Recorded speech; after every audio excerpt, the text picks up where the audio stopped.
We all make choices. But in the end, our choices make us. So choose wisely. Subscribe to It's Erik Nagel wherever podcasts are found. And leave a positive review, won't you kindly? It's Erik Nagel. It starts now. What up, my Nagel? What up, my Nagel? What up, my Nagel? What up, my Nagel? What up, my Nagel? Talking about George R.R. Martin, not writing. Talking Marvel vs. DC, who's more exciting?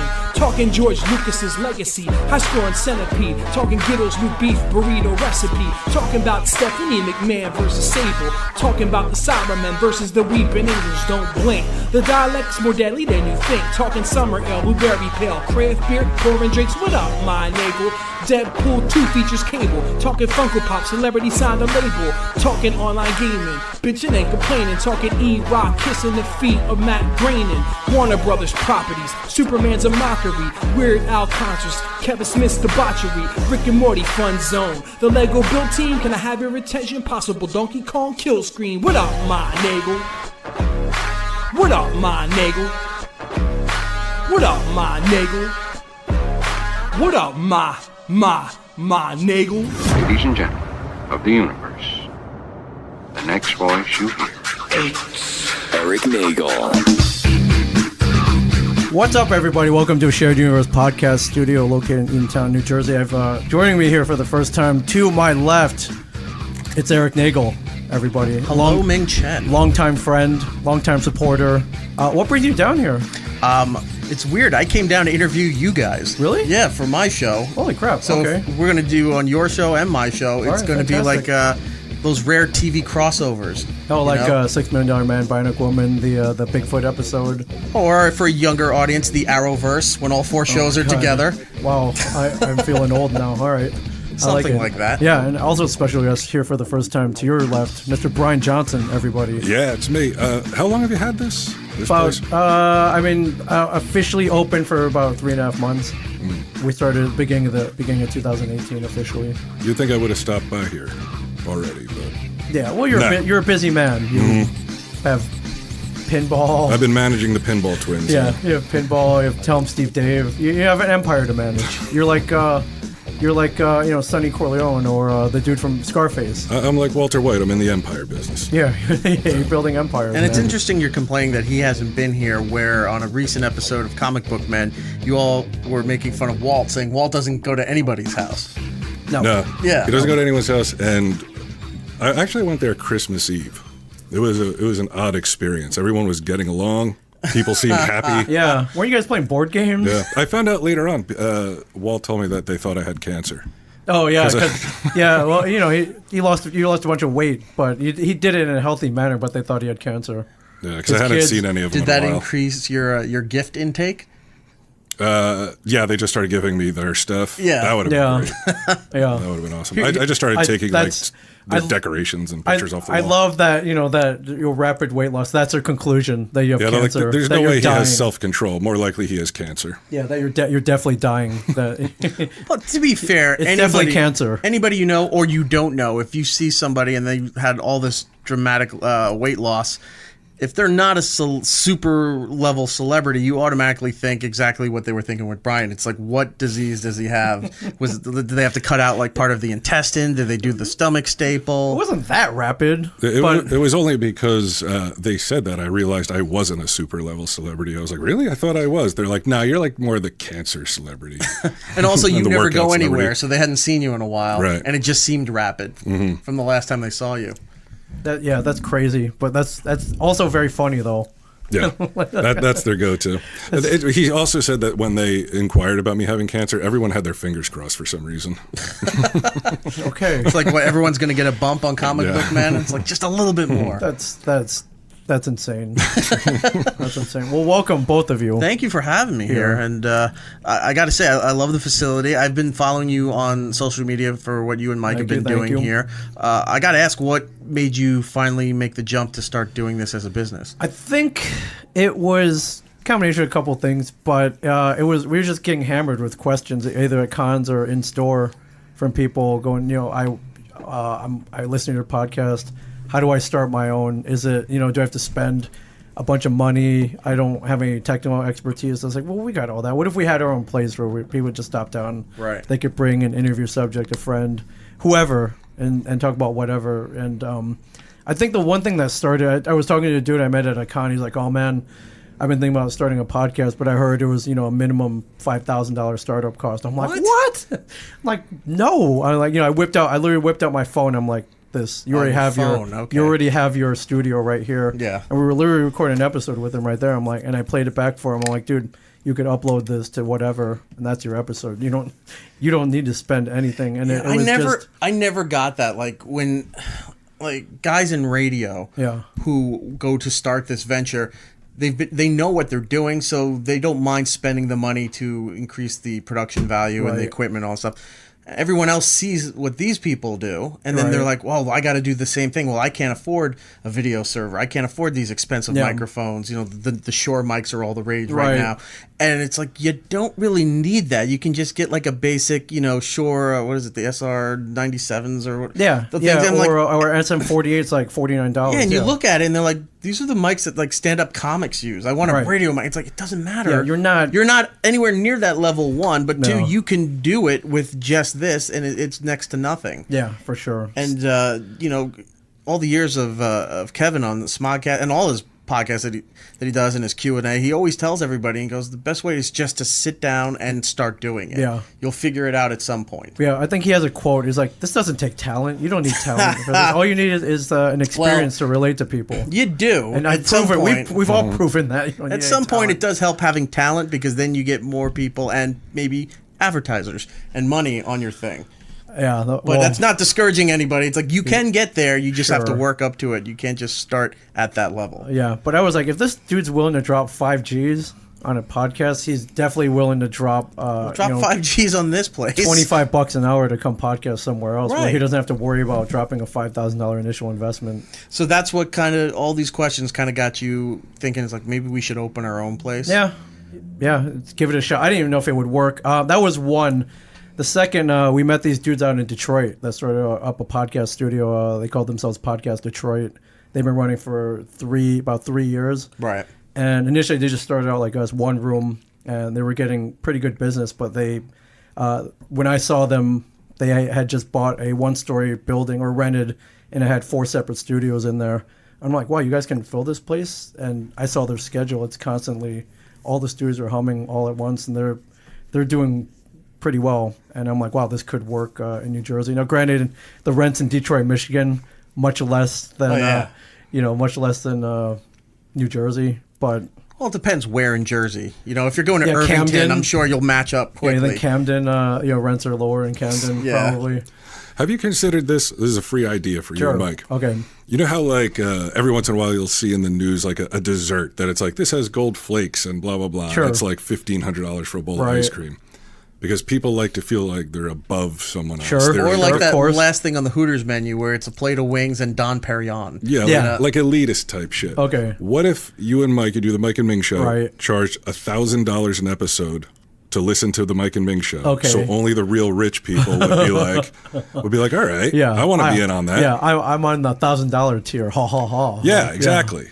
You can't hear it unless you're paying $1,000 an episode. Right. It works for Patreon. It should work for in real life. Yeah, I don't have triple D's and an ass that tastes like vanilla ice cream. Not yet. Not with that attitude. Yeah, if you invest a couple bucks, you could have those triple D's. That one guy's looking to spend $5,000. You could use that. Mm-hmm. Okay, good point. Would you, if you knew you could make $150,000 a year, would you get breast implants and just like wear a bikini top? I mean, I don't think $150,000 a year. And all you're doing is go old school radio like whipped cream bikini or a bubble wrap. Bubble wrap. Okay, I mean, bubble wrap's not a real commitment though. If you're gonna make that kind of money, you have to commit to like not anything obscene. Like say like A cups. You got a small frame, right? So they would look good on you. Okay, I mean.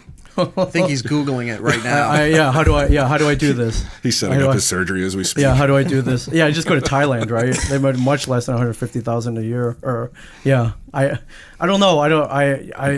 Yeah, going to foreign countries for that kind of surgery always seems to work out. Yeah, for sure. I'd have to think about that. Boobs, how big do they have to be? Like out cartoonish? No. You could have you could have a B cup. Okay. Yeah, something that's not going to hurt your back. Right. And you do it for a couple of years. You make your money, and then and they get them taken out. You get them taken out. Yeah, you don't have to have it for life. It's not really permanent then. It's sure. You know what? The studio and the house are both paid for. I think I'm ready to retire.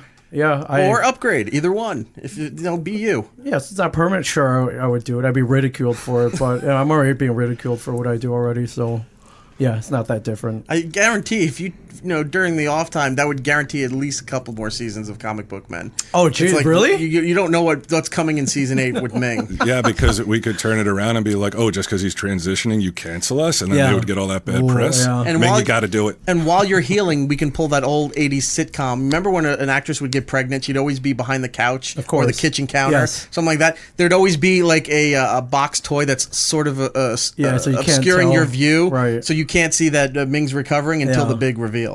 Ooh, all right. I mean, again, if it guarantees more seasons, man, why not? Yeah, you're looking to go into Simpsons territory at that point, right? Yeah, the more seasons is something that's not guaranteed, right? So wait, so we go. Okay, we're 7 seasons in, so we go another 20 years. So he's how old are you, Ming? I am 43. 43. So he's 63.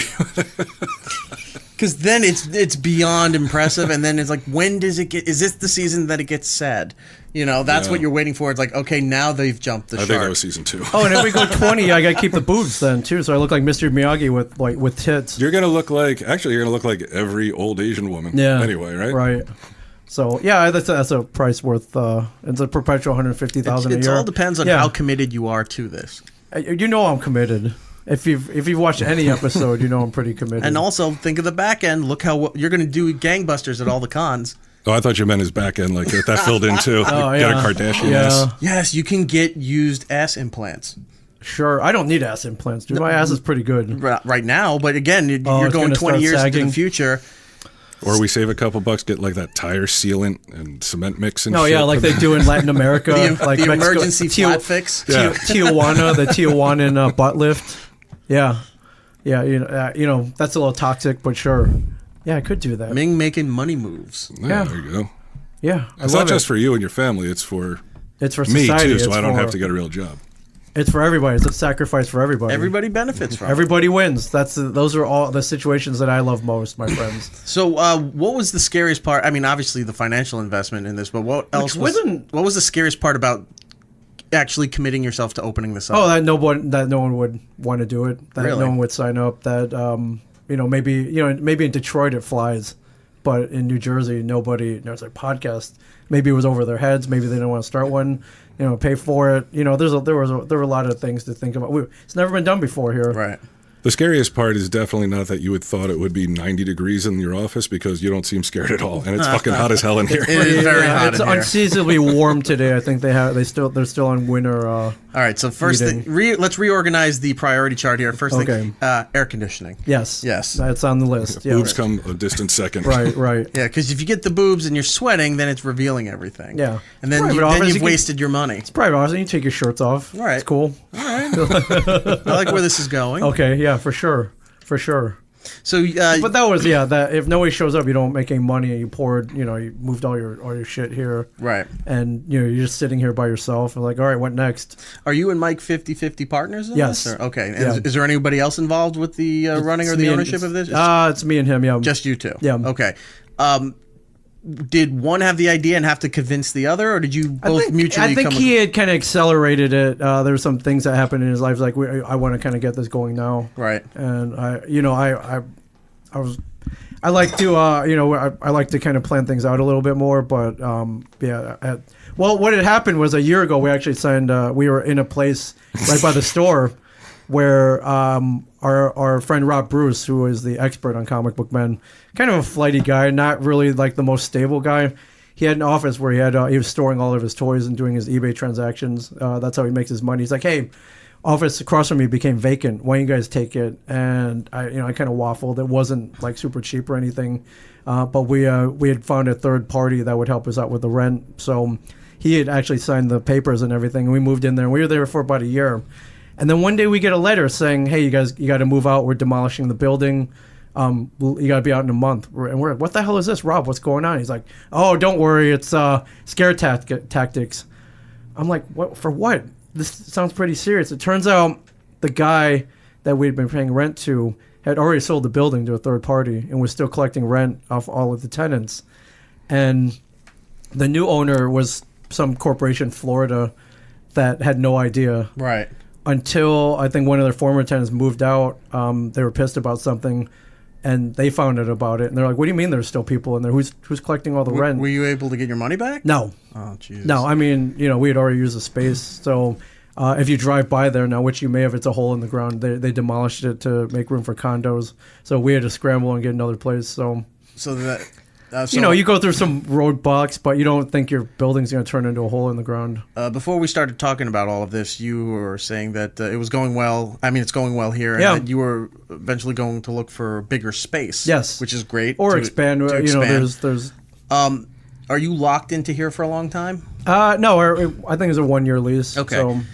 I don't know how this works per se, but we were over at the stash earlier.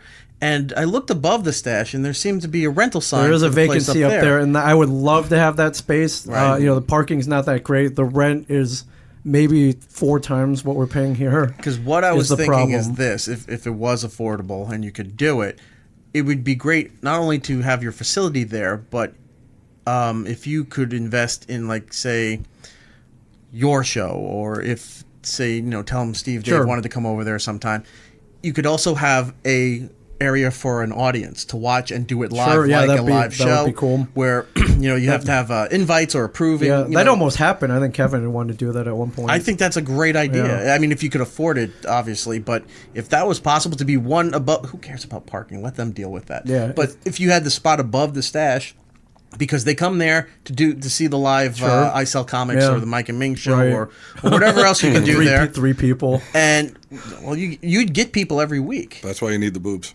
Yeah, that's why you need the boobs. It definitely doesn't hurt. They would come up there, you do it live, and then they trickle down to the store where they're shopping and everything. Yeah, it's not a bad idea. It goes hand in hand. And a lot of our expenses, we reached out to people with businesses. We actually do have sponsors here. So we have Blue Juice Comics, who is an independent comic book publisher. They had started. They're all crew members from Comic Book Men that decided to start a comic book publishing company. So we started out supporting them when they're starting up, and they're reciprocating now by supporting us. We have a beer sponsor, Ross Brewing in Red Bank, New Jersey. Nice. So we got free. Now they cut us a check, but we're getting free beer from them, which doesn't hurt. Right. And then you have those during the live shows. Yeah, for sure. And then Death Wish Coffee, who the world's strongest coffee. One of my co-hosts, Giddles, knows the people from Death Wish because they're out of Brooklyn, and I guess they have something upstate too. That's where they're based out of. Yeah, they're based out of state, and then they have something in Brooklyn. Yeah. I only discovered them this past New York Comic Con. They had their booth out there. He's like, you got to try this. Good stuff. And it's just like it looks almost like a Jello shot of their real. They gave you a specimen cup. Yeah, like that. And cup? he's like, I'm like, really for this? He's like, trust me, it's all you need. I took it. Yeah. And within a few moments, I'm like, oh my god, the Death Wish coffee. I'm not a coffee drinker really, at all, but that stuff was amazing. So the fact that they're on board, I mean, that's something. Yeah, it's cool. That's pretty exciting. Free booze if you don't drink booze, free coffee. So and that ties in too. If you have the live audience, you just give them the little sample package, for 1 cup or something. We can give them more than that. It's not a bad idea. All right. Well, you're looking to just spend everybody's money right here. I'm just saying, little by little, get them sucked into the whole live experience. You give little gift bags with your sponsors and stuff like that. I like it, man. Yeah. You're.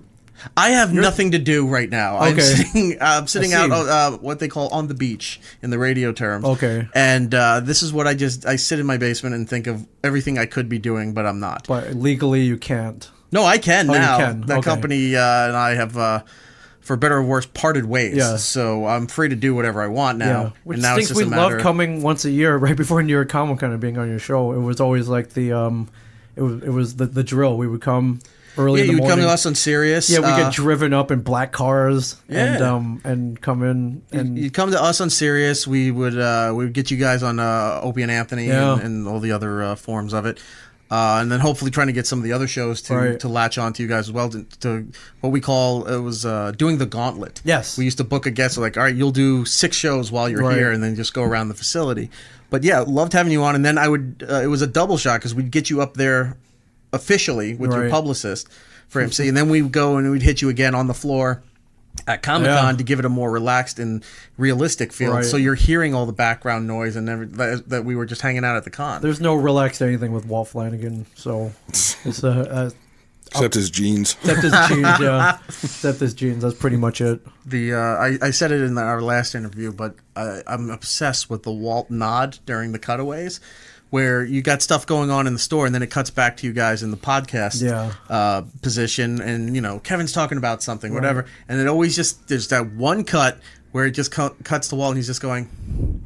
Yeah, that slow nod. It's this slow mo nod. Slow nod. Every time I look for it, it's almost a drinking game. At this point.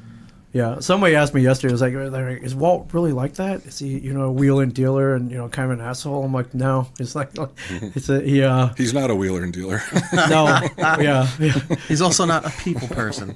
Yeah. He doesn't talk that much in real life, as you probably saw. Were you up at the store earlier? I imagine he was. Well, I didn't want to interrupt because he was busy and he's not busy. I don't know what he was yelling about, but I got a whole bunch of books in. They got a bunch of comics and shit in today. And today's not really? even a new book today. No, not at all. He was very energized. So I was like, what? Really? I'm just I'll stay away while we do the other stuff. All right. Yeah, but, usually he keeps to himself, so that, that he's a little more animated on the show. Right. And I think that came from, I think we were about to start the show, and he had watched an episode of Cake Boss.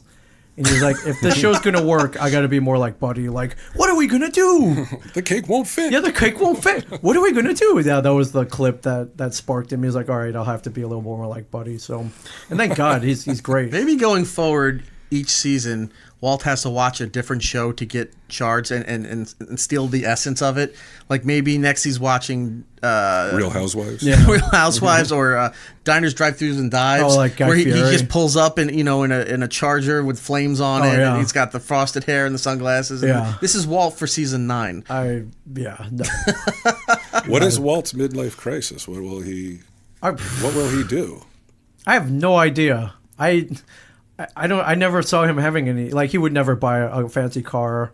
He would never sleep with 10 other chicks. Get a cubicle job? Or one. Get a cubicle job?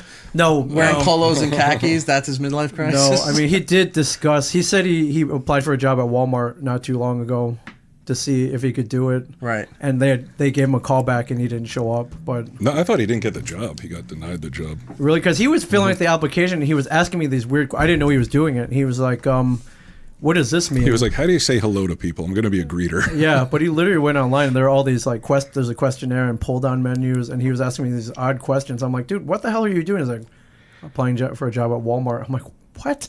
That's amazing that he couldn't, they have those booths right outside the registers where they're begging people, them and Target to come work for their. I thought he was doing it as a joke, but apparently he was semi-serious. And I was like, dude, that job would crush you. I worked both of those places. Walmart? While doing radio. Because for a while I wasn't getting... Any full-time work I was getting was, you're not getting paid a lot. Sure. And sometimes it was like you're working full-time hours, but it's technically a part-time position. Right. So they would cut you off after 30 hours, and they don't give you health insurance. Oh, yeah. So I'd have to work at Walmart or at Target in order to get the health insurance while I was doing radio. Yeah, which is not bad. You get And I couldn't, for what we do on the radio where you can deal with people and talk to people, in person, it was driving me nuts. It's awful. So I was like, I'll work the back. I'll unload trucks. Sure. I'll work the dairy section. I'll work the toy section. Right. The toy section is the best to work at, by the way. It's a complete mess, but you get first access to all the... Oh, of course. When it comes off the truck. All when stuff, Hot Wheels used to have the treasure hunts. Yeah. It's like you open up the box, there's treasure hunt, put it on the... Right, and that's why it was never a treasure hunt, because all the asshole employees had taken all the stuff. So, it's like 99 cents for the car, but it's, $20 to $50 on eBay. Right, so for sure. It was definitely worth the investment. But I worked those jobs, and if you're a good people person, because even if you're just loading shelves, people come and ask you questions where everything is all the time. Right. And if you just don't like dealing with people, that's not the job for you. Yeah, I think the point, and I've worked those jobs. I worked at a bakery, at a grocery store. I did cold call surveys, like at a phone bank, like all that stuff. I used to have to do tech support for Dell. Oh my God, yeah, you get the you Just find speaking it, an Indian accent. yeah, Hi, this is Rajesh. How are you? And I'm speaking in a heavy Long Island and that's accent. when you find out how stupid people literally are. Well, yes and no, because they're either stupid or they just want to yell for some reason. I dealt with that the other week. Mike didn't know how to copy and paste on a Mac. I'm like, dude. Yeah, I worked there for a short time, again, for and the I'm health like- insurance, and I just was like, I can't do this. Yeah, and like imagine dealing with that all day. Like can't copy and paste. Like okay, yeah. Even right now, I'm still talking with all these companies and still, knock on wood, having meetings with people. Nobody's pulled the trigger yet, but Right. hopefully something's gonna, click at some point. But every time I go to one of those stores, for years, even though I was working and doing pretty well, I was just like, one day I could be back here. Sure. That Sure. was always the underlying fear of never get too full of yourself, never get too comfortable, Right. because one day I could be right back here. Yeah, that's why I'm pretty appreciative of the stuff I've been given, especially in the last 7-8 years. Yeah. So yeah, I love the fact that you did this and took a risk, because you don't really hear about studios doing this. Like, you see podcasts that, like Joe Rogan makes his money all over the place. So Right. he has his own facility, but Sure, he's not he's- letting, I don't know if he's letting other shows no, I don't. I do doubt that. it. I doubt it. But he built his own place. Then you see like what's the H3, damn it, the H3 I think podcast. Yeah. They took a page out of Joe Rogan's. They got the long table Right. and the walls look a little bit like Howard's studio. The way Okay, sure, the, yeah, the with all the wording stuff and on then there, the soundproofing and the lighting. Yeah. And I know that's their main studio, but they have a network or something, let other people do it. Yeah. Earwolf is Sure. another network. But you never really see local places Yeah, where no, it's I like want, you can come and do this. I want the regular people to come in here, whether you have, you have a life coaching podcast that you want to come in once a week, or you just want to promote something one time. Right. Come in here and do it, because it's we don't charge a lot, You know and marketing wise, I think it's gold. It's you better should than, also tap into once you're ready to do this and you feel ready to do this. Yeah. You should reach out to some of the colleges that have broadcasting programs. Yeah. And like, I know Rutgers isn't too far from here, No. or Monmouth or something like that, where you can say, hey, look, work a deal out with the school. Yeah. And, when they get to a certain point in their program, where if they want to start doing a podcast on their own where it would count for, part of their course or whatever, you're a separate facility that the school doesn't have to build. Yeah. So you could work out deals like that. Yeah, coming down, or we'll come to you. We've been trying to get into like after school programs. Yeah. There are many super affluent schools around here. I'm talking 20, That means money. $30,000 a year for like 8-year-old kids or Right. preschools, and we're trying to get a foothold into that as well as part of the business plan is to get into schools. Right. Where if you listen to podcasts, you don't see a lot being started by anyone say under 18. Right. And I know kids kind of got shit to say. Definitely. Well, I learned it. Well, they're all firsthand. doing some of the younger generation. And Yeah, they're This streaming isn't and- old. This isn't old man speak, but Sure. yeah, they're streaming. They're doing their YouTube channels. Yeah. And what have you, and it's a way of doing this as well. But Yeah. sometimes maybe you don't need to want to. Maybe you don't want to be one of those people that's constantly blogging their life with, and you have to buy the light rings and the cameras. It's and a lot of stuff, and But if some kids don't want to be in front of a camera. you can do it in an audio medium Yeah. where you don't need to even wear clothes if you don't want to while you're doing it.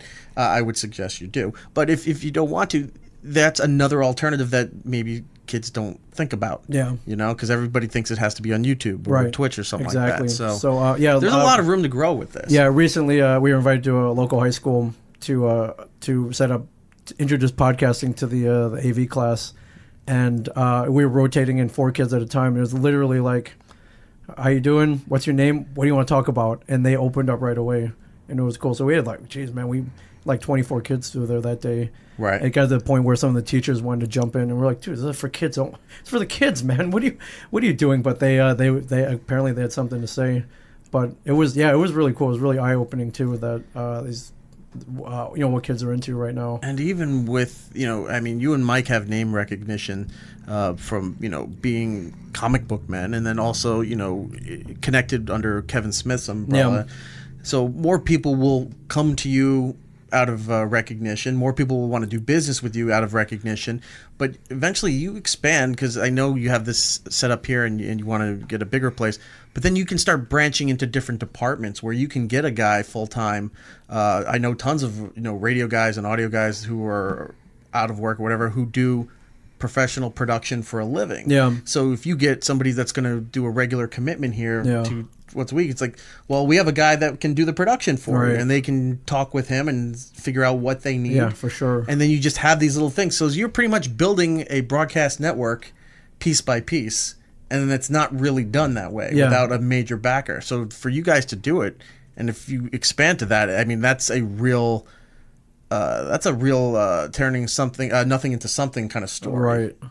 I really think that you guys have an edge on a lot of other people. So it's going to be interesting to see what you do in the next year or it's two. It's starting to feel that way. The more people we get in here, the more like, wow, this might actually work. This will actually work. Did opening up a business cause any conflict with AMC? Like they say, like you can't talk about this. No one, if it has, no one said anything. Or anything with Kevin. Like I don't think so. You know what's great about us is I think we're so under the radar that we could do pretty much whatever we want. If you're on The Walking Dead, like way more high profile. Right. I've talked to some of those actors. They get very nitpicky. Everything down to like a lot of these guys do cons now, right? Yeah. And they were printing stills off the internet so they could sell them 8x10s. And AMC's like, no, you got to buy them from us. And they were marked up outrageously, I heard. More than you could get on your own. And I was like, well, that's the rules. Take it or leave it, or stop doing conventions. So I also think AMC must realize, like, okay, so these guys work 3 months out of the year. Do we really expect them to sit around doing nothing for 9 months? Yeah, and we're not getting AMC money either. So, no. But I think us, we're pretty much under the radar. Unless you go on a rant against, if you go on a Brian Johnson type rant, they may call you and be like, "Dude, tone it down a little bit." Yeah, that hasn't happened in a while. No, they're very like, and I know I sound like a company man, but I feel like AMC is. I mean, they're very good to us, and they're very cool with. Yeah, they've been great. Yeah, they're very cool with the stuff we do. Yeah. And don't give us a hard time. They don't really promote us that much. That would be better. Yeah, but I think they see the stuff we do promotes them and us, so. They kind of leave us alone. Why do you think? I was wondering this the other day. Why do you think they don't ask us to do their social media? Because like if you repost something of theirs, you easily get 3 to 4 times the amount of hearts or likes or whatever the fuck. Yeah, the only explanation I've had is that they pay a company to do all their social media, like a lot of money. Pay us. Yeah. Well, we're getting way more views. I think they felt that they've already paid us and they don't want to pay us more. So that's a speculation. Let's tell them our boob idea. Oh yeah, we should. Then, but I think they pay a legit company. Make sure you get that notarized by an attorney first, so that it's your idea. You receive all the commissions for it, so they can't just say, "Oh, you created this while we were doing the show." I can see AMC stealing the boob idea. Yeah. Seems like them. You think you could maybe sneak a shirt in the next season? Like you have a shirt you want? Oh, ours? Oh, no, sure. I'm not saying one of mine. Already, I'm saying like it's already in there. Mike wears a Shared Universe shirt on the podcast set, and in every episode he wears one. Oh, that's great. Yeah. Okay, good. Yeah, so we can definitely... Because you never know with some of those shows, because I know the shirts you guys wear are either very generic or they're tied into something with you guys. They're very, very stringent. But yet, everything you have in the store is advertising because those products are sitting around the counter. If you notice, that. it's pretty much all DC because DC gave us permission to use the likenesses of their characters. You'll see there's no Marvel. If someone brings something in that's Marvel, we have to talk about it, and then it flies under the legal. Or the comic book they want to buy. Even then, we're asked to. It's so ham-handed. It is. You got to bring it up. It's like, you're into. You're selling. Oh, Fantastic Four number 52, the first appearance of the Black Panther, written by created by Stan Lee and Jack Kirby. I thought that was just for people who don't know much about comics. It was just giving you the information. It's a little of both. Yeah, legally. I think it would be much easier to pop it up on a title card or something. Yeah, for sure. Yeah, you don't have to go through the whole rigmarole. Because it does make sense. I know a couple of shots where it's the side view of the counter, and you see those multicolored Batman Funko Pops right under the counter there. And DC, man. Now that I'm thinking about it, the more and more I see is DC, because you see the Batman. Well, you see a Walking Dead thing a couple times. Well, it's their network. Yep, for sure. But now I'm thinking about it. You're right. All the toys are. Yeah, we had asked Marvel, and I think Marvel was like, all right, we want approval on who is around our properties before we give you the okay. Well, screw that. we're giving you free advertising. Not that you need it, but it's a comic book based show. Why not? Right. And they're like, no. So this is season 7. Season 7, yes. Any word on in season 8 yet? We won't find out for about a month. Okay. Yeah, we find out sometime in May. A month after 7 ends? Pretty much, yeah. Okay. That's pretty much how it works. I imagine they analyze ratings. They see if they can get advertisers re-signed on. I really don't know what goes into it. And it sucks going year to year, but what else are you going to do? When do they usually, like, they tell you, then how long do you have until you have to start shooting About again? 2 months. Usually we find out. Sometimes we find out late March, early April. I think last year we didn't find out until May at some point, but usually it's sometime in April we find out. Yeah, so it's you have about 2 months to get ready. We almost always shoot the day after July 4th. Right. If like, it doesn't really matter to us. We don't prepare anything. If they were like, hey, you got to start tomorrow. Yeah, like, we could. Right. Yeah, all right, let's go. Yeah. Just go in and do it. The guests that you have walk in more and more now as seasons have gone on. In this past season, you had Rosario Dawson walked in. You did a thing with Burt Ward. Then you also had the gentleman who plays Luke Cage. Yeah, Mike Coulter. Yes. Yeah, he walked in. Is this through personal relationships or your con connections that these people are coming in, or do they have a booker now? A lot of con connections, and I don't like Rosario Dawson, friend of the family. Mike Coulter. Well, we give them a list. They're like, at the beginning of the season, they're like, what guests would you like in? So you just give a list, and then they'll try to get certain people. Yeah, I can't remember if someone had Mike Coulter. I've met him at a couple cons. I don't know at that point if he could even pick me out of a lineup, even now. But I couldn't, dude. Yeah.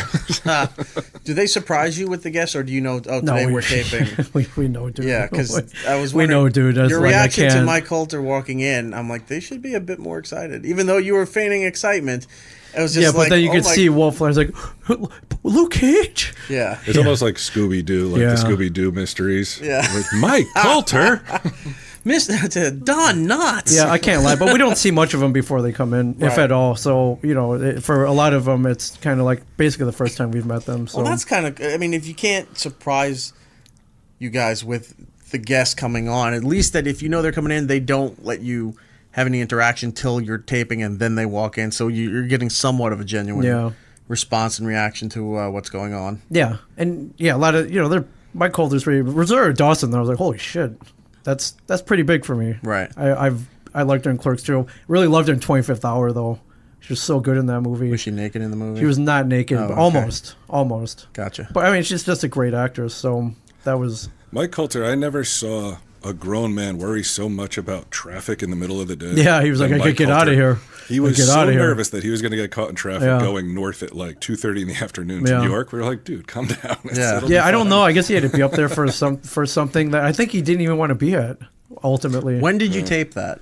Was that in the summer? August, late August, I imagine. August. Yeah, that's why, because during the summer, shore traffic. Yeah, well, there's a mass exodus early. It doesn't matter. Like I've seen over the years, rush hour was anywhere from 4 to 7, right? But now on a Friday during the summer, it's starting at 12:30, 1 o'clock. I think it's literally he had to go up for a suit fitting for like the Luke Cage premiere or something, or the Defenders or something. But it's just like nobody works anymore. Sure. This past winter, I've seen people online where they're saying, we have 1 inch in D.C. and everything. Like, you'd see it on the news. 1 inch of snow in D.C. and the whole government's closed. Yeah. And then in New York, everybody's taking off. It's like, you're expecting 3 inches tomorrow and everybody's now working from home, which is great. You can do it, but it just seems like nobody wants to work anymore. Dude, go to any Starbucks in the middle of the day. It's like, where are these people coming from? So, yeah. Well, this is the other thing I've been finding out, too. The Starbucks stuff. Sure. A lot of people are set up there for the day. Oh, sure. That's their office, yeah. But this whole term that I've been learning the last few months, the gig economy, that it's everybody of a certain age gap and generation aren't looking to work full-time jobs anymore. Right. They'll work full-time, but in a series of part-time positions. They'll do several different things and make their money that way. They're just getting gigs. So, and in some ways they're making more money by doing it that way. But it's harder and harder to find a full-time job in certain places when most younger people are like, why would I work full-time? Yeah. And I'm like, why couldn't I have had that option when I was younger to figure all that out? Yeah, we didn't. No. We didn't.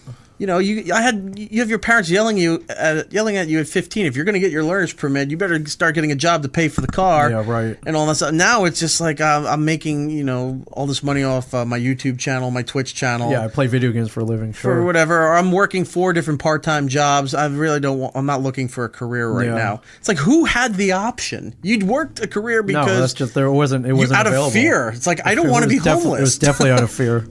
It's definitely out of fear. So yeah, you're right, man. You're right. Are you guys doing the installment plan on the what's that, the sound sound tiles? stuff? Yeah, you got like 4 sound tiles up. Yeah, no, they're right above you. They're strategically placed. Although Eric's like, "What the hell are you doing there?" I don't know what I don't know what I'm doing. It is funny. I just realized that it's because you have a drop ceiling here. I do. Next to the old-fashioned office, you know, the UV, not UV lights. The fluorescent lighting. Fluorescent Yeah, lighting. sure. But there's like 2 squares over there. There's a square above you. And there's 2 over there. I am not an audio engineer. I went out and bought sound tiles and I put them up where I thought. I went on Google and I looked at a professional audio setup, and I was like, all right, I'll just imitate that. As this empire grows, yes, and you get to the point where you can have the facility of your dreams, right, they do soundproofing within the walls. Okay. So yeah, that would, we're renting right now. No, once we get a building built, yes, just to put on that little notepad on your phone. Yes, there is the interior foam. I've looked into that. Yeah, I just can't rip out my own walls right now. Because you can do that on the inside the walls, and then all this is just for exterior. Yeah. Because they're not the best for soundproofing. No, they're not. They're to reduce echo. Yeah, I learned that. Yeah, but a lot of people on. just use it for decor. Yeah. And do you watch wrestling at all, or did you? I did, sure. Okay. Only when he and Mike are in the mirror. every time, yes. Do you ever see the backstage interviews that they with do? Mean Gene Okerlund? Yes. Well, not back then, but I mean anywhere in the last 10 years, they have the soundproofing foam. Yeah. In the background, and then they have these things called wall washers, which it's a light on the floor that shoots up. Okay. You see them at like Sweet 16s and bar mitzvahs and stuff.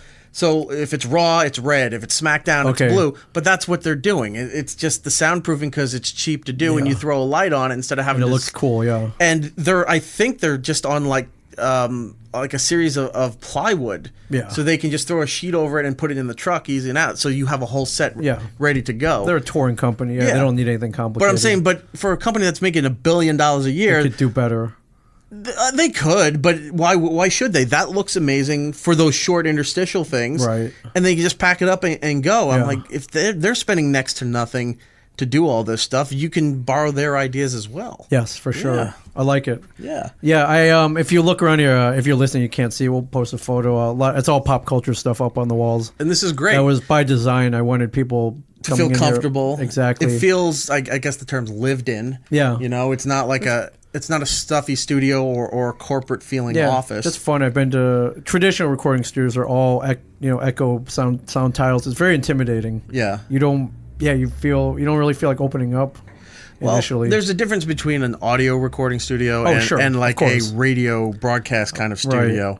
Most you go to cons all over the place. I'm sure you do the radio tours like comics do. Right. And you're like, you hear about certain stations and certain markets and like, oh, this is a legendary station, or they're a huge show, and you walk in, and their studio's a dump. Yeah, there's like, this is it. Like, this is where you do the show from every year. Mold on the ceiling tiles, the coffee stains everywhere. Yeah. So to make it look better and also make it feel comfortable, there's a balance with this, but like having this all here is great. Yeah, we'll describe. There's a Karate Kid poster signed by the 3 main cast members. I got Bruce Lee poster signed by Chuck Norris. Return of the Dragon, Star Wars, Carrie Fisher. Really? Oh, no, wow. Pat Morita. No, whose signatures down there? We have Ralph Macchio, obviously. Oh, we okay. have, the R looks like a P. Okay, I thought that was Ralph Macchio. There's Morita. William Zadko, who plays Johnny, and then Martin Kove, who plays Sensei Kreese. Well, I'm thinking it's like, because this is perfect. All you have to do next is if you get the color coordinated soundproofing, you cut to fit. So then you fill in the wall space with that, and then it gives you both the professional and the lived-in feeling at the same time. And then it looks like you're like, wow, they're making a lot of money when you're not really doing that. But if you give the impression, other people may want to jump on board. It's all perception, my friend. Right. All right, I like it. Fake it till you make it, sir. I like it. We should have consulted you beforehand, but yes, I have nothing but time on my hands. I see. All right, well, better late than never. I appreciate that. Going into the next season, have you handed it? You just told me you give out a list of guests. Yeah. that you want on there. Did you, when they tell you, do you submit right away? Like, here's who we want for the next season? Pretty much. Yeah, more or less. Yeah. Who? I mean, obviously, there was who's one. turned you down? I don't. I mean, probably. I'm the heavy hitter. George Takei, I heard, turned us down.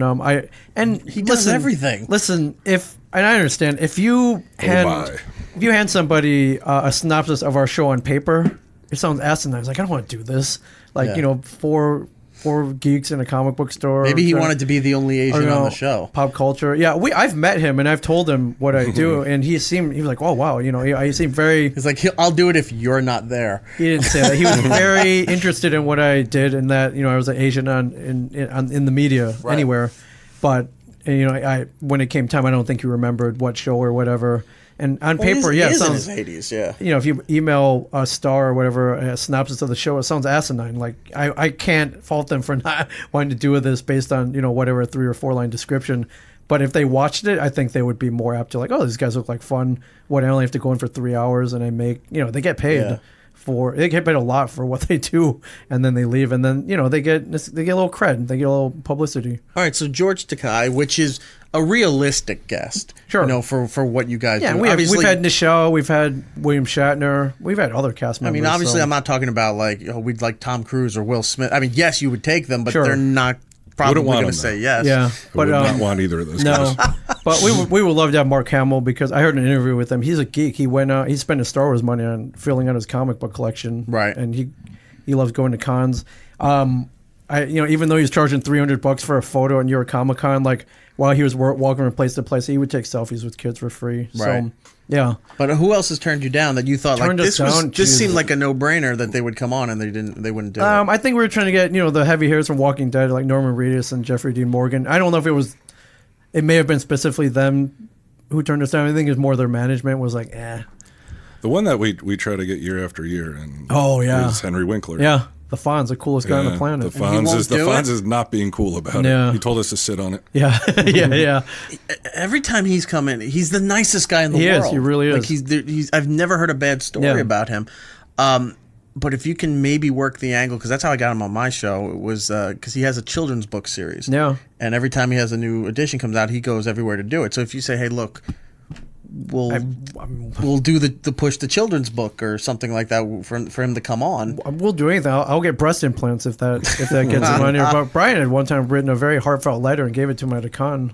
Yeah. Assuming he read it, I don't know. I gave it to him, but he handed it off to his manager guy. Yeah, that's so upsetting to hear. Yeah, he does a lot of things, and he's such a nice guy. Yeah, I think a lot of maybe it is. I think his people won't let him do it. I think it is. I think if we get to him directly, maybe if he watched an episode, just sat down and watched an episode, it is a. Maybe you should start a flash mob kind of feature where you guys are all at a con with somebody. Right. You just run up with the cameras and you start doing a little segment for Comic Book Man with the person. Yeah, I was like, all right, sign this release so we can use this. Yeah, that would work out. Now great. that we flash call it Flash Man. Yeah. But he's one. Is that Walt's very into Happy Days. Like Walt doesn't like very much, but he likes Happy Days. Right. And I think he doesn't know who anybody is, but he knows who the Fonz is. Well, there's not many left from Happy Days, so. I mean, me personally, I'd much rather have Aaron Moran, but that's definitely definitely Aaron Moran. Well, Marion Ross is doing the round. She just did Gilbert Gottfried's podcast. Yeah, and I forgot what she's promoting, but cool, Mrs. C. Why not put her on the list? Mrs. C. Get some of the old Happy Days toys in the store. And we tried to get Marsha Brady. Oh my God! And it looked like it was going to happen, and then who knows if she requested it or her assistant, whatever. But like her assistant, manager, whatever, also wanted a flight and a room, and it's like our budget is not that big. No, so it's not like at all. Marsha Brady would be cool, but now we got to pay for this person too. Like, she's very flirty. Yeah. Oh yeah, I had her on my show, and one of our talent bookers was there as well and saw her. She was sitting there and she was like, oh my God, really? Like that? And then she'd lean over and put her hand on your leg and stuff. I'm like, am I getting hit on by Marsha Brady? Mm-hmm. And she was so nice. I forgot what the project was, but at the end, we were just looking at each other. Like, what was that? Mm-hmm. I was like, that was fun. I need to rebook her immediately. Yeah, for sure. I read her whole book in anticipation of her coming in, because we only found out in the last couple day or two that she wasn't going to do it. And I was like, fuck, I read that whole book for nothing. Yeah, that's disappointing. It's pretty crazy. But did you hear about our little road trip this weekend? Did Mike mention it? He did. He did tell me. Yeah, we Mike and I were going to a con in Albany, New York, so we were going to drive up together. I wasn't invited, by the way. If you were going to ask that, Eric, no, they didn't ask me to go. Yeah, sorry, Brian. But since it's only 3 hours, we were going to drive up, so we were getting ready to leave on Friday night or Thursday night, and I get a call from my friend Kat, who is Robert Englund's agent / handler. She was like, "Hey, did you guys leave yet?" I'm like, "No, why?" So they were going to fly. They flew from LA to Newark, and they were going to fly from Newark to Albany. Tell me they wanted you to drive him up. That flight got canceled, and next available flight was going to be the next morning, and even then it was going to snow, so they didn't know if that was flying out. Robert Englund didn't want to stay in the Jizz hotel that they put you up in when the airline gets canceled. So we more or less happened to be driving by Newark Airport, and we ended up driving up. You drove to Albany with Robert Englund? Not only Robert Englund, but Amanda Wiss, too, who plays Tina from Nightmare on Elm Street, or Beth from Better Off Dead. I mean, you take your pick. She's been in a lot of stuff. But yeah, we ended up driving them up to Albany. What was that like? It was pretty crazy. So we ended up taking 2 cars because of luggage. So I drove Kat up. We're friends. Mike took Amanda and Robert up. And yeah, he said Robert, he talked for 3 hours straight. And Amanda Wiss is Mike's like childhood crush from Better Off Dead and shit. So he was trying to get to know her better. And You should have just rigged the car up. That would have been a great podcast. Just a 3-hour drive. Oh, for sure. Yeah. Yeah. Wow, that's amazing. Yeah, but I was like, Mike, were you just looking in the rearview mirror the whole time? I was like, drive, bitch. And yeah, luckily he just bought a new he just bought a new car, so everybody was comfortable. And yeah, otherwise he had this beat up '96 Saturn. I think I had that happen. I think Robert would be like, you know what, I'm going to stay in the Jizz Hotel instead. Sorry, guys. Wow, that's awesome. Yeah, but it worked out for everybody. He was able to get to the con on time, which means and he's been on the comic book. Yeah, he's been on the show, so he's pretty comfortable with us having him pick him up. And desperate times, man, beggars can't be choosers. So, but he would have lost out on a day's worth of con money, and the con would have been kind of screwed. He's our headliner, so. I don't know if he's been at some of the same cons that you've been at, but for the next season, he's an avid toy collector and enthusiast. Who's that? Zack Ryder. Oh, yeah, we've met him. Yeah, we've got photos with him. You should try to see about getting him on the Comic Book Man. Yeah, because the wrestling audience is insane. Yeah, for that, the social media presence will jump because of that. And if you look at his stuff, you see his house. Yeah, all toys. He has rooms custom built. Cases with lighting and everything in there. I think Zach would definitely come on the show. Yeah, that's a great suggestion. And he's somewhat local, during the off time when he's not on the road. Yeah, we had Funko had done a premiere for a documentary that they're working on at the Chinese Theater. So we were all in, Zach's in the documentary. Me and Brian and Mike are in. So we all got invited. So we have a photo of all 4 of us somewhere. That'd be great. Yeah. So yeah, we're all buddies now. He would definitely do it. And he's huge in the WWE wrestling world, correct? Right. Okay. Yeah. He isn't, and he isn't. He's not a champion. He last WrestleMania he won the Intercontinental title and lost it the next day. Oh, okay. But they gave him his moment. He's paid his dues. Okay. He's an internet fan favorite. Okay. And he's a hard worker. He's a good performer. But we talked to him at New York Comic Con at the Funko booth. Yeah, good dude. And he was there. He was doing the before they open the lines. If you're doing interviews or certain people, whatever they do, the closed shopping sessions before they open to the public. Yes. He decided while we were talking to the Funko people, Mark. Yes. We were talking with Mark, and Zach's just kind of roaming around on the floor with us there.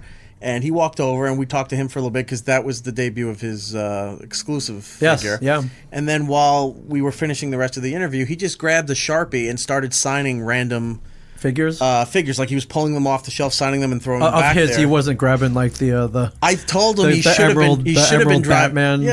Sign the 8-bit alien figure. Yeah, Go why ahead. Not? Yeah. But no, he was signing his, and I thought that was really cool because as a collector and a fan. Yeah. You know what that would mean to somebody if they're that excited about you or your figure, that you just sign it as a surprise. So it was all random, so nobody knew. I had dreams of doing that. Unfortunately, we don't have that many to just sit there and sign. You could have done. They only made 1,000 of them. Done it at the headquarters. I did. People came up to us asking for signatures, and then they ended up flipping them, but for more money. It's insane, the Funko fans, right? Yeah, they're pretty nuts. When they finally released the regular versions of our Pops, and there were 1,000 sets, and they were going to be $100 a set, I was like, no fucking Yeah, we way. looked at each other. We were like, No man, we're way. not selling these. And so when I know who was really into Pops, was like, no, they're going to sell. And we're like, all right. Because then it's kind of embarrassing if it takes 2 years to sell that I shit. see him Yeah. right here on the wall. Yeah, Ming bought most of them. Yeah. But yeah, then the regular set sold in 45 minutes. 45 or minutes and sold something. 1,000 sets. Anytime when we were doing the satellite show, it was always sort of a cool moment for me when I knew the figures were just coming out and I was going to have that person in studio for whatever project they were promoting. And more times than not, they hadn't even seen their figure. Right. And so you had it already. I had it. I had the figure. Either they would send it out to me or I found it somewhere, and I would have the figure and bring it up towards the end of the interview. And I said, let's talk about this. And they're like, I haven't even seen that yet. Yeah. Or, and it's happened many times. I have a photo. One of my favorites is with Ryan Reynolds with the Deadpool figure, not the Marvel one, the movie one. Yes. And he's looking at it, he's like, this is the first time I'm seeing this. So not only that, he's signing it. I have a photo with him holding it. I'm like, those kind of moments kind of humanizes everything that you're doing. So it's not just interviewer, and they have that wall up for doing interviews. Yeah, they're actually they're flipping out inside. You bring for those real. things up, and the people who are fortunate enough to have their own Funko Pops love it. Kevin Hart went nuts because I had the bunny from Pet Story. Yeah. He put it on his Snapchat. He's doing the voice, and it's like it's insane what these Crazy. figures It's, do to people. a $10 piece of vinyl. Right. $10. It's like probably 3 cents to make those things. Oh, sure, yeah. But it's all about that. I was telling Brian earlier, it's all about that sticker. You know, the limited, the logo on the Chase. top, and that's what. Yeah, for sure. When people would say these are the modern day Beanie Babies, the difference is that sticker. But yeah, I think that with the Beanie Babies, you have no connection to them. It's It's whatever, this is Hoppy the Toad this is or whatever. the British bear. Yeah. That, the fur Got the is- Princess Di logo on it. Right, and everybody spent thousands of dollars as an investment, and then the whole bottom fell out. And but who knows? these, Who knows what will happen in time with this? But for now, I'm interested. I'm curious to see. Sure. the obsession is that sticker. Yeah. And like in your figures right here in particular, you're wearing a grayscale outfit, where as opposed to the stash figures, you're in color. Right. And it's those little differences that you don't think make that big a deal, but they mean the world Yes, to these they do collectors. for sure. That's pretty crazy, It's an though. amazing, and look, kudos to you both. That's definitely a goal of mine. I don't have anything remotely look like an action figure. You know what? And you have that. You never know, but the crazy part is that we don't have just one. We have two. Right. Yeah, we have two. Okay, pop figures. braggart, but Two pop figures. It's insane. It's insane. But and a mini mate thing. oh yeah, we have mini mate too. Yeah, we have a little Lego. Lego from Diamond. They made little Lego. They're Lego style figures of us. I always told the guests, I said, one of the coolest things to show that you've made it successfully is, yes, the money and the fame, but when you have your own figure, Wait, what? or in this case, the figure, when you have the figure there, it's so cool because it's pretty much, you're immortalized forever. Because it exists to somebody, somebody will want to collect it. Sure. It'll always, and who knows how far down the line that some of these things will show up in museums and things like that. But I always said, look, if I had the chance, I would spend money and buy a case, and that would be the Christmas gift for everyone in my family that year. You're just getting my action figure. Unfortunately, we weren't able to get access to cases of them. Right. But mine was just like, look, I may never have this kind of success again. Yeah. You're all getting the action figure for Christmas. Yeah, I had visions of like a warehouse full of them that I could give out to people, and no, didn't work. Not quite. But hey, I'm not complaining. But obviously, this has got to be for all of you guys involved. Finding out that they were even going to do this has got to be, amazing to hear, and a really cool chapter in your success story. I was excited. I mean, we're both geeks, we're collectors, so I don't know what you collect. I was a big G.I. Joe collector, Transformers, all that. Right. And part of the magic was going to the store and seeing it on a toy shelf, but the packaging, like the official packaging, whether it be the blister pack or the bright colors, the cardboard. So, seeing official packaging with my name on it and my picture is pretty was pretty cool. And you've got the rare sticker I do have the rare sticker on there, the limited Funko HQ limited to 120 pieces. that makes you better than everyone else. I suppose, if a sticker can make you better than anybody. In this case, I guess it does. I was thinking about that. They should definitely rewrite all the lists that they've done, because if they're talking, it's like rarest pops. Yeah. They've got to be. They It was only gotta be up 120. there. They've Yep. got to be some of the rarest. Yeah. Even if they're not the most desirable, Yeah. they're still some of the rarest. Yeah, because look at because you have the count on there. It You says guys 120, have, which is pretty Kevin's damn got rare. a 500, which is Yeah. still a small amount, Yeah. and you've got a 120, which is an even super rare amount. But I think, some of the there's a Loki out there, and there are a bunch of stuff that came out at San Diego 2011. Even those were 450. Those numbers in the 450, 500. So, yeah, I think we're probably up there. I know what that means to you, like, as a collector, Yeah. what that would mean to me if I had that opportunity. Does that mean the same to you, Brian, as far as these things, or you're just like, whatever? Yeah, I know. I felt weird because the people around me were so excited. I felt like I should have been more excited, but Right. I didn't really. I'm not just saying it. I didn't really care. Yeah, it's that not your much. fault. It's very rare that you get excited about something. I'm so dead inside that it's going to take more than a little toy to like restart my being. Yeah, like if they threw some blood on his, maybe a little bit more. Yeah, like if they did a variant when I dressed like Carrie. Yeah. that that would would've been cool, Then but- I would be excited. Has anyone done a custom of you at least? No. Oh man, well that somebody out there will. I hope somebody Yeah, would and send we'll it put to it me, out there. because I thought about the custom. Yeah. And I'm like, I feel it's crossing a weird line for me personally and mentally if I go and order. Oh yeah, my you own- can't do it yourself. My own custom figure. You can't do it yourself. Because I'm like, I could do it, it'd be cool, but then I think it just makes you internally feel like, what a douchebag I am. I mean, I'm not for gonna doing that. argue that. If a company made my figure, Yeah. obviously, like, this is amazing. I'm not gonna argue But if you that. go and do your own, it's so weird. Like, I'm sure there's collectors out there that make their own, had their own custom Sure. figures, but it means only something to them, not to anybody else. Right. I think it means the world to you if somebody made one for you and Oh, sent it to you as a absolutely, gift yeah. or gave it to you as a gift. Yeah, which happened twice before these came out.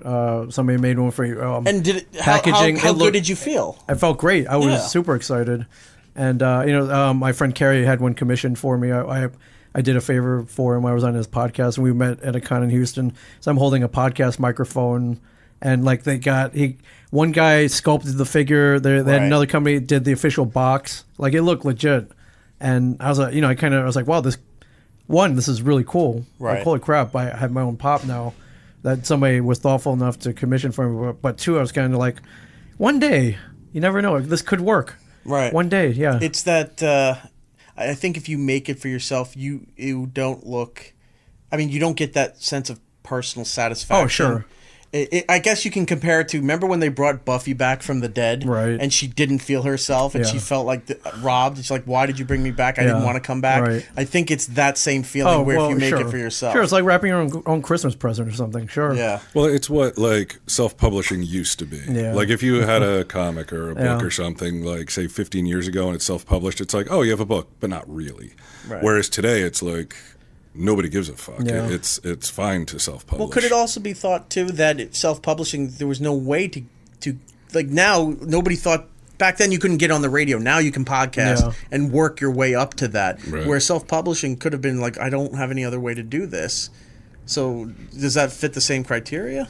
I don't know. I feel like with self-publishing, there was like I mean, at least like say what we did, like when Walter and I did Carney, which was like mid 2000s. Right. Like if we had to go to all the work to publish that ourselves and then try to get it out there, it wouldn't really feel. It seems more like a vanity project than anything else, even though you're serious about it. Whereas today, like if we were to do something, there's no way I'd go to a publisher because we've gotten to the point where we'd rather distribute it ourselves. You know, you have total control. You get more money. Because now it's a logical business move, Right. to do it. Back then, you had no options because companies were running everything, and if you wanted to get something published, you had to do it that way. Yeah. I think the ones that meant more were the ones. Let's just use the making your own comic book, or the ones that you make the drawings, the stories, but you don't show it to anybody. That's just for you. I think that's Right. where you redeem yourself. Like I had it printed. It's just for me. I'm not showing anybody. You're making your own Funko figure. You're showing everybody to impress them, and they're all like, "Who gives a shit?" You know. It's like, that's you. Is he making one pop figure of himself, or is he going like 1,000? I think you actually save face if you made a bunch of them to try to sell, Yeah. rather than look, I got a figure and Right. you're trying to show it off as if you won an Academy Award or something. Yeah, it feels like one, they're like, he's crazy. Yeah. 1,000, it's like It's like, okay, well, he's trying to sell them. He's trying to sell them. He's a little delusional, but at least he's working towards something. Right, yeah. Yeah. Yeah, but yeah, it felt good. And then it happened again. My friend's mom made another custom. I mean, I'm holding a coffee cup and a bunch of comics. And yeah, I mean, it was cool that it was really cool that And that she means took all that something. time. There's value, personal value to it, but there's a story behind it, and someone thought enough of it to make it for you. Yeah. So there's something behind it. When you make it for yourself, it's such a vanity thing that you kind of feel a little dirty. Yeah, yeah, but it's still crazy. I mean, I know we're on TV and everything, but they don't. Even then, they don't make pops for everybody. I've heard many people say that they're like, you're like, if you're a pop, like then you're somebody. That's that's. I think that's their tagline, That's not actually. just those guys telling us Yeah. that, though. Well, right now that kind of is true. Yeah. Like, I think they're the top. I mean, there's great companies out there that are making action figures and stuff, but as far as mass commerce, Yeah, actually, Funkos- now I hear it all the time. I was hanging out with Sean Gunn, who was in a freaking Marvel movie Right. and Gilmore Girls. He's like, I don't want my own pop. Like he was like, he didn't sound happy that I had my own pop. We're friends, but he was like, what the hell? He loves you, man? but he's like, why you? I Why think did that, you get that was picked? the tone that I gathered, and I'm like, hey man, I don't know. I don't Was that the control same this. feeling the other comic book men had when they got theirs, and they're like, why Ming? Why did Ming get one? No, or perhaps behind closed doors. Sure, but I'm hearing, yeah, I'll run into people at cons. They're like, hey, they're asking me, they're like, can you talk to Funko and see if they'll make a pop of my character? I'm like, I don't have that power. Me too. Somebody very famous asked if I could talk to them, and I was like, yeah, like I know a guy that I can give you Sure, an email address, but Some people don't like them. Some celebrities don't like the fact that there's Really? pops of them. Well, I what won't the hell? Okay. Mike Zapsik? Yeah, Mike Zapsik. He doesn't like his? I'm sure he loves his more than anything else okay. in the world. I'll tell you one story. Okay. Molly Ringwald. Okay. All right, so she came in, I think it was for... Oh, it was for the first season of Riverdale. Yeah. And she came in, and we were talking about that, and then she had another thing going on, too. And towards the end, I bring up the pop figure for Breakfast Club. And she wanted nothing to do... Wait, not Breakfast Club. What's the one with Ducky? Pretty in Pink? Yeah. Pretty in Pink. Pretty in yeah. Pink. Her figure for Pretty in Pink. And she wanted nothing to do with it. Wow. Wouldn't even talk about it. Yeah. Like, she's like, she goes, I have nothing to do with that. I don't want anything to do with Like that. it's beneath her. And I was like, why? Apparently, because I guess she wasn't making money off of it. Because No, nobody really she didn't have the does. rights to the character. Right. Nowadays they have to do some partial deal for your likeness that you get something out of it. Back then they didn't have Right. to. So I didn't know that. So I'm talking to her about it, and she's like, I hate those things. I don't want to do it. And she's like, throw it out. I will never do I mean, that just says a lot about her. Like, she can't got a big stick up her butt. Well, then. she's complaining now about all of John Hughes, the movies that get she was out of in. here. Why That do they you were- think anybody knows who you are? Well, now she's have you seen it? It's recent. She's been complaining that now that God. it's Me Too movement ish, like that the way that she was treated. John Hughes? with the not by him, but the story that the way he wrote stuff, like for Oh. Breakfast Club when Judd Nelson's touching her leg and all of that. She's sitting there watching it with her kid. And she goes, "I can't believe how inappropriate this is." Like it seems like a Oh, bag my and God. a wagon jumper Oh, sure. kind of Wait, situation. she's upset that in a movie, Yeah, Yeah. Google it. It's all over the place. Judd Nelson touched her leg, as according to the script. Yeah, and it's like, yeah. The way that they No, were- she could have spoke up the then. way that the She female didn't. characters were treated in the John Hughes movies, She looking could have back said on something then. it, she could have, and they didn't. You can't rewrite history. No. You can learn from it Sure. and then adapt and move But on. even from then, it it adds to the story. He's an asshole. right. Is she not more concerned with, say, weird science? Yeah, I know, right? Yeah, I mean, like at yeah. the end, it's yeah. like, so this Yeah. is Come permission on. to date rape her? Yeah. It's like, what's going on here? Right. Yeah, Molly. They should have made a pop of her in Malicious, where she's obsessed with that baseball star. She shows her boobs in that. That would be.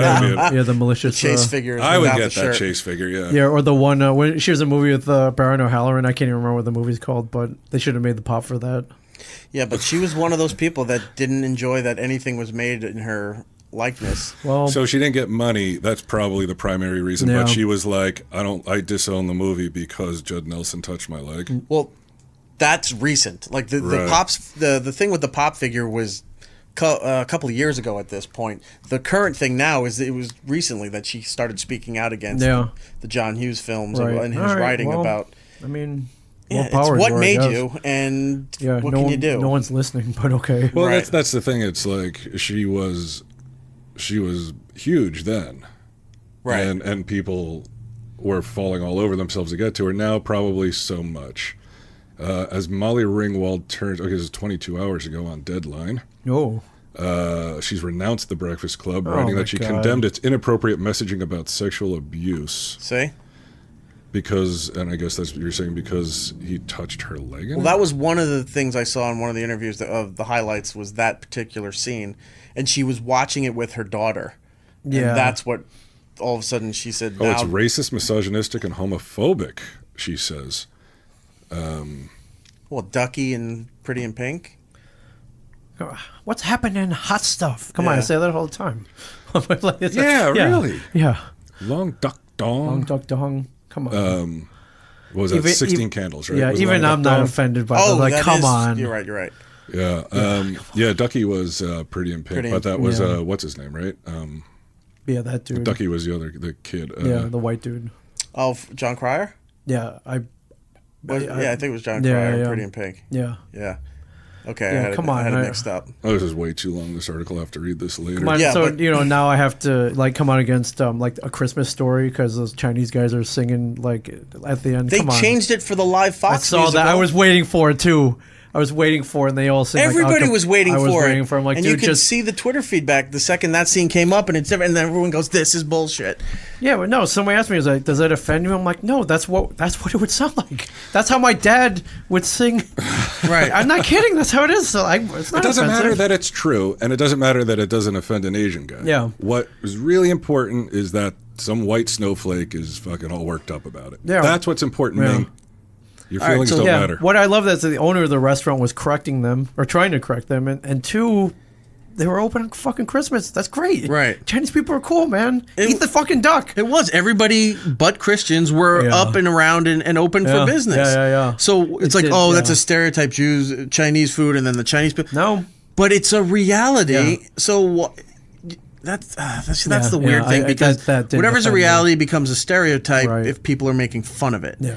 And if you make fun of it, then it's on you can't do that. But it's really what's happening. I'm glad you noticed that in the live version too. I was waiting for it. I was like, are they going to do it? Everybody Are they was. going to do it? And then they come on and they sing like this a cappella bullshit. I'm like, come on. yeah, it was. Come on. Yeah, I don't know. The whole thing was just, and you know what? She also ruined an opportunity now, especially coming out with these after the John Hughes movies, where all right, say she wasn't making money off of that pop. Sure. She could turn it around, buy a case of those pops, and then sell them at cons or whatever she was for sure. doing, and make money that way. Right. Until she could get the other, or if she could get the other thing. But in the meantime, you could make your money that way. Yeah. Now coming out against these movies, which are like Breakfast Club is the holy grail of movies for a lot of people Sure. growing up in that generation. Now you're renouncing everything that everybody loved. If you go to a con, everyone's going to like, I'm not going to get a photo with her, or they're not going to buy the merchandise to get her to sign anything if she hates it so much. Yeah, Well, I you just would- kind of screwed yourself. That's what she should have done. She should have bought a whole bunch of pops, sold them at a profit, made a bunch of money, then turned around and donated it to Me Too and Time's Up if she fucking cares right, that much. exactly. Right. 100%. Grousing. Who wants to hear it? No, Nobody wants to fucking hear it, Molly Ringwald. We don't want to hear it. Enough already. Well, I don't know how long we've been doing this. I've eaten up too much of your time. No, here. not at all. Can Not you? at all. You so got anything we're- else you want to vent about? Because this is great. We're still waiting for season 8, the announcement of that. Yeah. What else do you want to do with the show? Are there ideas that you've had that you still haven't explored yet? I think there are a couple. This is what kills me. I suggested, I think, 2 seasons ago that we should get. Did you see Ready Player One? Yes. Ernest Cline, the author, Right. wanted to get him on 2 years ago, and there's a hierarchy system. We do, we're pretty. They do listen to what we want to do. Right. We do have a lot of input, but at times, we don't get everything we want. And I really wanted to have him on, and some of the higher ups didn't understand. That's a rough one, though. An author, they want somebody where they recognize their face. Oh like yeah, an no, actor I or understand movie. that, Yeah. but now, the episode could have literally aired as the movie was You coming probably out. could still get him now. Well, here's the deal. Because now AMC knows the value of him. They would probably make the push. I suggested it, and they're like, okay, he's an author. We don't know this book. Okay, and then so the next year I suggested it again. Again I got that, but he hit me up personally. He was like, hey, I just got married in the Philly area. He has is a DeLorean matched with the Ecto 1. He calls it the Ecto 88. He kind of matched them together when he got all his book money. He's like, listen, I just got married. The Ecto 88 was in my wedding. It's in storage in Jersey. Right. I will drive it up this season, and I would love to be on the show if you want it. And it fell on deaf ears. So, and I was trying to explain that Spielberg movie, blah blah blah, and that's fine. We don't always. I understand. He's not recognized by face, but I saw the future, though. I knew this movie was going to be pretty big. Sometimes, and it could have worked out. And yeah, of course, it's not too late. But maybe it is. He'd be like, "Screw you guys! Like I already offered." Sometimes I've seen that, especially at Scariest. When certain guests were being pitched by the talent department, because for those who don't know, back in the days, even now, but late night talk shows. Yeah, they get Will Smith, Tom Cruise, Oprah, all that. Yeah. But the publicist that has those people has a whole bunch of smaller clients too. And they'll say, well, we'll give you Tom Cruise for the 4th of July blockbuster. Right. But you need, for the next few months, you need to take these smaller ones for the movies that they're working on. Put them on a Friday show, and then we'll give you the big. And so you got to work. The entertainment world is a sales game and a publicist game. Yeah, no, I totally understand, of course. But just I saw the future on that. You guys could have had, and this is the problem. What I was getting to, the bigger shows, the networks that have these bigger shows, they don't foresee the future like you were saying. Sure, they're like, we got to get big names, we got to do this, and right, you do. But we can also take some of these smaller names so that when they come back, you're part of their origin story where like, oh my God, this actress is, huge Academy Award winner. You remember that time we first saw her on Comic Book Men for sure. For whatever role she was filling, and then you go back and now you're etched in stone as being the first appearance of these people or a memorable appearance for these people who haven't broke yet. Yeah. They're kind of known in a small niche, but that's not a bad thing. Yeah, and then the killer was us. Kevin got an advanced screening of Ready Player One, and he was like, "Hey, Ernest Cline, great job. I love the movie. It was, well done, bravo, whatever." And I was like, "All right, hey, you just want to be right all the time." So I know, but it's constant fight. But at least you guys are doing the right thing. It's not too late, and he's still writing. They're going to turn all his books into movies, so I have no doubt. I don't know. Was there anything else? I'm sure I have a whole list of stuff we haven't done yet that I would love to do. We wanted to do a softball team. We actually wanted Stan to coach. Yeah. Oh yeah, that looks like that's not going to happen. Yeah, we were gonna do like a softball tournament where it was us against a rival store, but coached by Stan Lee, and we're like the Bad News Bears, and we're like booting ground balls and stuff. He's getting all mad at us. That would have been great, man. Who is the next logical choice for the coach if it's not Stan? Do you think? You should do a live reenactment of. Do you remember Homer at the Bat? Yeah, where they're picking the Little League game, and Bart's like, "I'll take Lewis," and then Milhouse is like, "I'll take Ken Griffey Jr." because he's walking past. Yeah. So you do that with a rival store where they're getting they have good players from their store, and then you just happen to get all these. We'll take Rob Bruce. Yeah, you got all these big. Charlie Cox is going to play catcher. Right. Yeah, I don't know who's a curmudgeonly. Yeah, a curmudgeonly, recognizable, creator, pop culture icon. I'm sure we could come up with somebody. Sure, there's somebody. Probably out there. Walt. You just described him. Yeah, you're right. Walt would be that piss. He does care about. He is very competitive. Right. Yeah, where he would yell if we fucked up. We fucked up. Yeah, you would hear it for sure. Yeah, I would love to do that. It's not too late. Hopefully. Do something like that. Well, I look forward to every new season that you guys do. Man. I enjoy you guys immensely, both knowing you guys personally and seeing how you commiserate with each other on the show. Thanks. We were talking also too. It's like I don't understand why they don't air it more, and I don't understand why they don't branch it. Like, look at Quinn's show with there's 24/7 Practical Jokers. Sure. It's on all the time. It's syndicated worldwide, so that the production company's making a ton of money off of that because it's a cheap show. It's an easy show for them to do, so it's cost effective. They're making a ton of money. I told Brian that somebody I know was on a cruise not too long ago, and it was one of those closed circuit channels on the Yeah, cruise ship, and it was and on that was there? Yeah. their episodes were constantly on. I'm like, you've got an audience from like 3,000 to 7,000 Oh, for trapped sure, on yeah. a boat Yeah. in the middle of the ocean, and at some they point love they're it. going to watch TV in their room, and they're going to be watching Yeah. this. Yeah, I mean they're beloved worldwide. Out of my hands, man. I You know, I sometimes, know. I just it's mind-boggling that this show is even niche for this country, but it gives a different view into American culture everywhere else, Yeah. where I'm sure they'd be fascinated by I this. believe so, and even here, you know, we Like the old band adage, you'd be big in Japan. which I'd be fine with. You Yeah. know, that's where all the other toy companies are. Yeah. So you guys would make out like I'd be bandits. fine with. Yeah, thanks. I mean, yeah, I wish we were more like that. Out of my hands. You know, we're not even on Netflix right currently. So, which No, it's a shame. yeah, I mean, it'd be nice to be on 24/7. I just wish I knew what it was, because everybody. there's so much more money that they're leaving on the table. I don't control that part of. You know, I'm I do. not attacking you, man. No, I know, but understand I'm that. just saying. I'm just speaking You know, because I know you can't speak on that. I'm starting to feel like maybe he is the programmer and he's he's caught. I'm holding it back.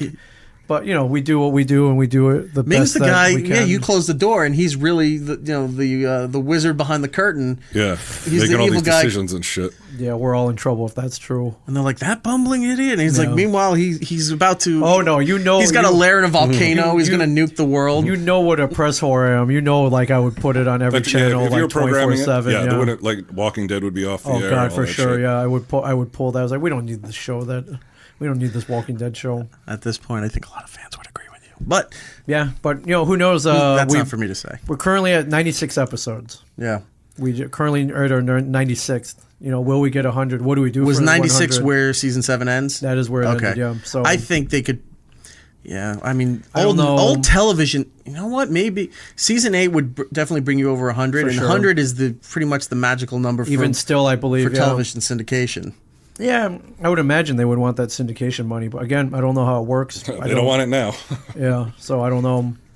Well, hopefully somebody swoops in and helps you negotiate for the next season. so Again, that- out of my hands. So You're not going to bring in like a shark agent Oh right, yeah, like to burst into Charlie's office. yeah, and be like, demand more money. For yeah, you. you know, you know, if that shark agent is out there, you know, call a share, you know, go to shareduniverse.com. You can, my number is on there for sure. You can like find me on Ming on social Instagram. media. I would love who's like A-Rod's agent? What's that dude's name? I don't know, but I know who you're sports talking about, yeah. We don't have that guy. Wouldn't it be great if somebody from like one of the huge firms out in LA just happened to be a super fan of you guys and then finally spoke up and it's like, all right, we need to fix all of this, and then all of a sudden you're like a major player in Hollywood. Would it be great? Yeah, I'm sure it would be. You know, is it? You know, It's not realistic. I'm having. Be careful what you wish for. Yeah, probably. Yeah, You're more likely to think people are more likely to think that you're dying of cancer Yeah, just for because sure. you lost a couple pounds. Yeah, before Then I get get a a super high-powered, agent. I get the RE. Maybe you can use that towards your negotiations. Like, look what Yeah. he was going So I through. start Can you lying kick in a about couple cancer. more bucks?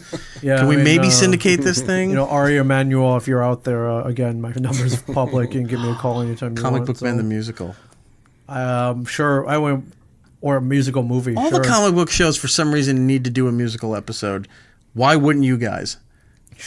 Sure. I wanted to For the 100th episode, why not do it the musical? Yeah. for years I pitched that like let me write an episode like we're like we need to get more popular. Yeah. Right. What can we do? And I said let me just write an episode where we just try to mimic different popular shows in the moment. Yeah. Right. And play along with that, but I don't think they want me to do Yeah. that.